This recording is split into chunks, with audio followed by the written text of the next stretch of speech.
Brazil के Rio de Janeiro में 17वें BRICS शिखर सम्मेलन का आयोजन किया गया, जिसमें भारत के प्रधानमंत्री नरेंद्र मोदी समेत विश्व के बड़े नेता शामिल हुए। ब्राजील ने वैश्विक चुनौतियों से निपटने के लिए सामूहिक प्रतिबद्धता पर जोर दिया। ब्राजील ने ईरान के खिलाफ हो रहे सैन्य हमलों पर गंभीर चिंता जाहिर करते हुए कड़ी निंदा की।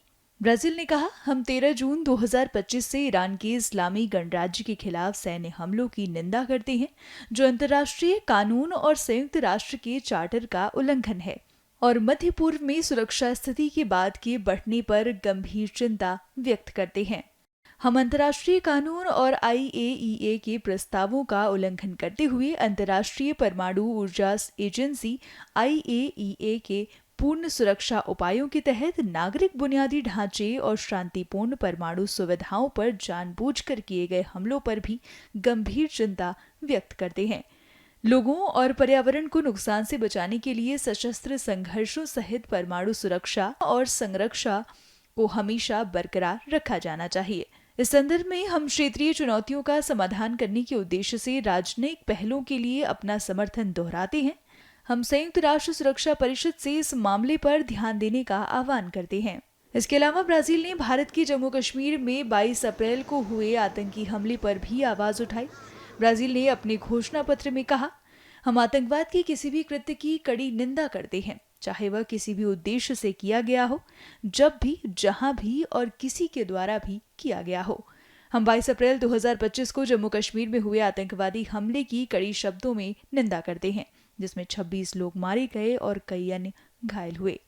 हम आतंकवादियों की सीमा पार आवाजाही, आतंकवाद के वित्त पोषण और सुरक्षित पनाहगाहों सहित सभी रूपों और अभिव्यक्तियों में आतंकवाद का मुकाबला करने की अपनी प्रतिबद्धता की पुष्टि करते हैं। हम दोहराते हैं कि आतंकवाद को किसी भी धर्म, राष्ट्रीयता, सभ्यता या जातीय समूह से नहीं जोड़ा जाना चाहिए और आतंकवादी गतिविधियों और उनके समर्थन में शामिल सभी लोगों को जिम्मेदार ठहराया जाना चाहिए और प्रासंगिक राष्ट्रीय और अंतर्राष्ट्रीय कानून के अनुसार न्याय की कटघरे में लाया जाना चाहिए। हम आतंकवाद के प्रति शून्य सहिष्णुता सुनिश्चित करने और आतंकवाद का मुकाबला करने में दोहरे मानदंडों को अस्वीकार करने का आग्रह करते हैं। हम आतंकवाद का मुकाबला करने में राज्यों की प्राथमिक जिम्मेदारी पर जोर देते हैं।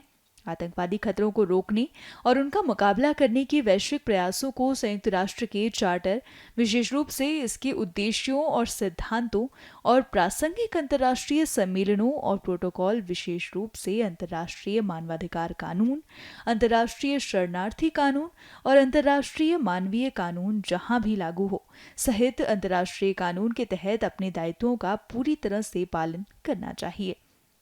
हम ब्रिक्स आतंकवाद निरोधी कार्य समूह CTWG और इसके 5 उप समूहों की गतिविधियों का स्वागत करते हैं। ब्रिक्स आतंकवाद निरोधी कार्य योजना और C2WG स्थिति पत्र पर आधारित है। हम आतंकवाद निरोधी सहयोग को और गहरा करने की आशा करते हैं। हम संयुक्त राष्ट्र के ढांचे में अंतर्राष्ट्रीय आतंकवाद पर व्यापक सम्मेलन को शीघ्र अंतिम रूप देने और अपनाने का आह्वान करते हैं। हम संयुक्त राष्ट्र द्वारा नामित सभी आतंकवादियों और आतंकवादी संस्थाओं के खिलाफ ठोस कार्रवाई का आह्वान करते हैं।